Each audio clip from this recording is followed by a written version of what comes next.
So it did happen very organically. So once I work through getting that first donation, and that first donation of my 16 bras and a couple packages of maxi pads actually turned out to be, we donated over 8,100 products. Okay, so it wasn't even just 60, it was my 16 bras from my drawer, but I just shared the information with, neighborhood friends and listservs, and it got shared and reshared. And one of the things that happened was, and I guess it was a slow news cycle. My local paper, as I said, I'm from the DC area. So my local newspaper is the Washington Post, which I do know is like a fairly well read, when, like when, as people read newspapers, it's a fairly well read publication, both online and in hard copy. And they wanted to do a story and come to my house. And I said, well, I don't think the story is about me for a lot of privileged reasons. I'm a professional, middle aged, white, comfortable mom who lives in the suburbs. And the story is about why women in DC, again, because this was before it went nationally and internationally, it was just thinking locally here in the DC metropolitan region, why women don't have access to these basic essential items around bras and menstrual hygiene products. And why is that? And what can we do? And let's hear from them.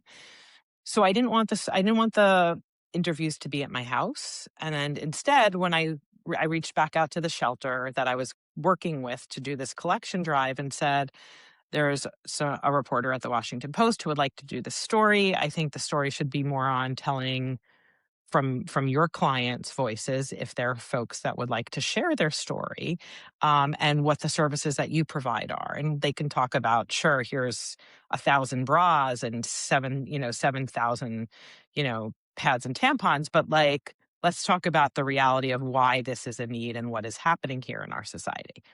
So they did the story in the Washington Post, and it was a cover story. It was like a cover page, and it was very well received. It was on the weekend edition, and a lot of people read it. Because I thought I was done, right? I thought I was like, here's the collection, here's the drive, here's the donation to this incredible organization that I have been supporting for a long time. And sure, we could do an interview. So we did the interview. Then the story came out. I was like, okay, well, that's cute. Like, my mom loved it, right? Like, like daughters in the newspaper, made mom happy. Um, but I I thought I was done, Stephanie. That's why you were like, starting this nonprofit. I was like, no, this is an accident. Like, it's one thing to be like, here's a collection in a drive, and like collectively, like we were doing something good, and that was awesome. But I didn't have visions of expansion or growth or millions of products or a staff. Like, no, no, no, no, no, no. This was, all right, I'm done. And let's keep the conversation going online, right? But that's not what society had for me. And I think that's important, is when you're tapping into the zeitgeist of where society is in that moment in time, what they want to talk about, that is a lot of what was happening. And people just started messaging me on every social media platform they could, reaching out to the reporter, asking how to get in touch, because what I saw were two silos. And I'm going to hold up, I guess if you're listening online, you can't see the fun visual, but I'm holding up two pens because that's what I have, two like markers, right? And my inbox was flooded with one pillar, one column of people who were, I want to donate my gently used bras. I want to upcycle. I want to give you my bras. I've hit menopause, or I no longer have a period, and I want to donate boxes of pads and tampons, and I want to go out and buy some. So people who had products I wanted to donate, or people who were like, I want to do a collection drive in my office or for my women's employee resource group at my company or whatnot. And then the other column, right, the other pillar that I'm holding up here, in my other hand, were people who said, hi, I'm a woman experiencing homelessness in Iowa. and I really need some tampons. Or I'm the executive director of a domestic violence shelter in San Francisco. I heard you might have access to some new bras, new underwear, and some tampons. Can you help us? Or I'm a mom in Dallas and I have 3 teenage girls and I have no access to menstrual products and they're too expensive. Can you help? And so when your inbox has these basically 2 columns of people, at that point, what I support the girls is basically the bridge. And it's kind of like we're just the pen on top here that is bridging these 2 columns, these 2 silos of people. And that's what we do.